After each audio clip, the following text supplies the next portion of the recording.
Deep in the heart of the Yucatan jungle, an ancient temple, lost to time, stood undisturbed. Until today, a group of treasure hunters, led by the ambitious and slightly unhinged Dr. Marcus Bane, had finally found the entrance.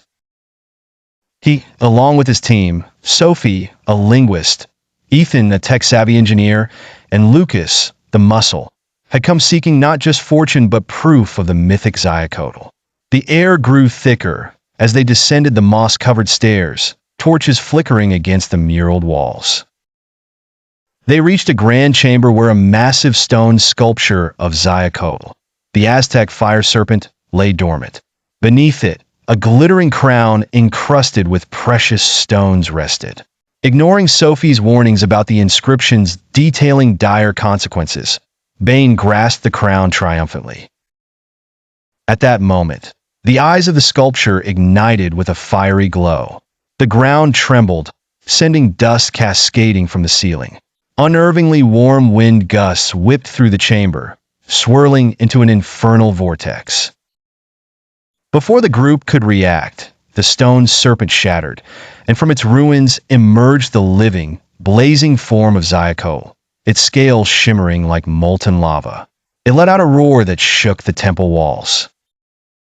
Lucas instinctively charged at the beast, only to be engulfed by scorching flames, leaving nothing but charred remains. Panic surged in Bane as the gory reality of his actions dawned.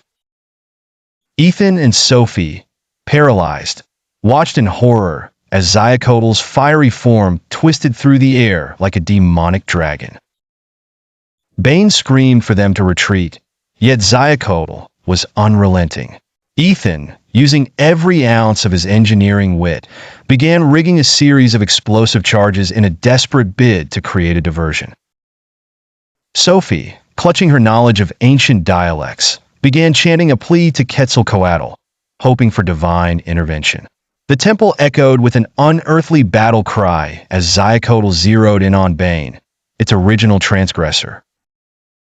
An explosion tore through the chamber, a result of Ethan's improvised devices, temporarily scattering the serpent's fiery form.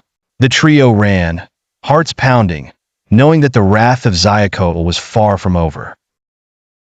They could hear its angered hisses rising behind them, echoing through the ancient halls. As they stumbled upon the daylight, their relief was short-lived. Roaring through the temple's entrance, Xiuhcoatl burst free, its molten eyes locked onto Bane. The jungle could offer no sanctuary from its fiery rage. Ethan and Sophie exchanged a grim look, realizing that to survive, they might need to make the ultimate sacrifice. With Bane as the fire serpent's true target, they had but one choice: to sever their ties with him. Bane begged them not to abandon him, but his pleas were drowned by the crackling inferno that was Xiuhcoatl. Ethan and Sophie fled deeper into the jungle as the fiery beast descended upon Bane, leaving behind a trail of smoke and ash. Their hearts heavy with guilt and relief, they vanished into the dense foliage, the legend of Xiuhcoatl no longer a myth, but a fiery nightmare they would never forget.